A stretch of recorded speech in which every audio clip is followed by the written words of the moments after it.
now is John Rees, writer, broadcaster and co-founder of the Stop the War Coalition. Good morning to you, John. Good morning. Before then, we get into what this UK resettlement scheme should or might achieve. Let me ask you then your reaction to the unfolding and highly disturbing events in Afghanistan, and also the pretty firm stance of the US government, effectively leaving that nation to its own ends. Well, my primary reaction is this, that those of us in the Stop the War Coalition campaigned against this disaster at the beginning. We said that it would destabilise the country further. We said that it would make the lives of Afghans worse. We said that it would strengthen the Taliban. And all those things, very sadly, have come to pass. So this is a mistake that's been a generation and more in the unfolding. It should never have been made in the first place. And I'm afraid that the cost of all those lives, nearly 250,000 Afghan lives, need not have been paid. And for all those US and UK and allies families who've lost loved ones too in that fight, I'm sure many of them will also have a different view just now.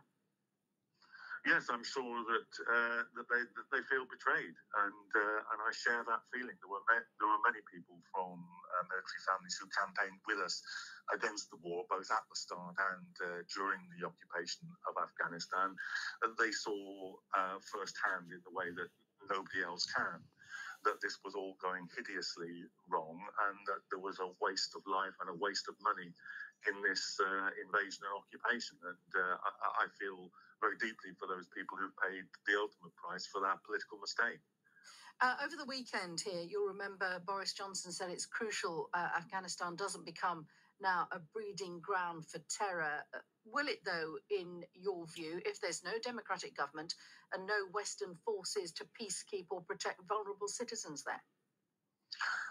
Well, it's been that all the way through the invasion and occupation, and the biggest single driver of that has been the fact that Western countries occupied and determined the fate of a country millions of miles from their borders. So I think the decision not to occupy that country any longer, and we can see exactly how deeply that country's government depended on the United States and Western military forces by the speed of its collapse.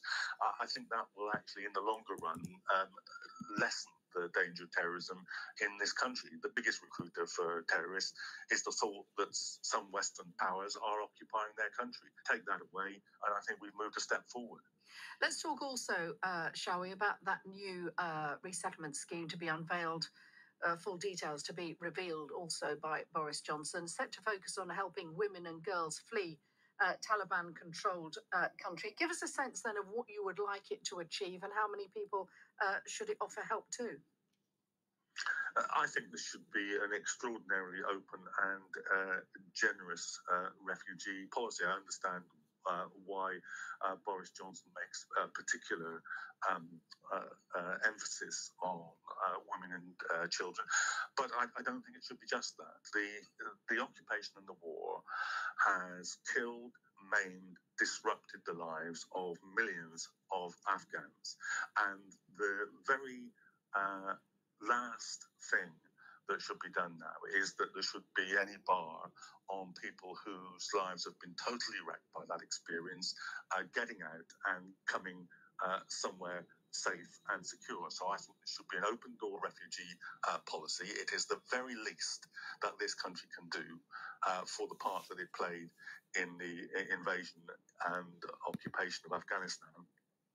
Do you ever see UK and US forces and their allies returning to Afghanistan? No, that's over. You know, I made a film some years ago studying the history of Afghanistan. The Afghanis have defeated 2 or 3 attempts by the British Empire at its height to occupy Afghanistan. They've defeated the Russians. They've now defeated the Western-led forces that America assembled.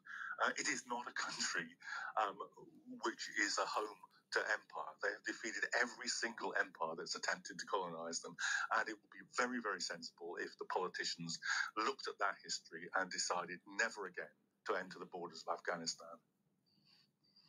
John, really good to speak with you this morning. Thank you for bringing us your views, writer, broadcaster, and co-founder of the Stop the War Coalition. Thanks very much indeed for joining us live here on LBC News.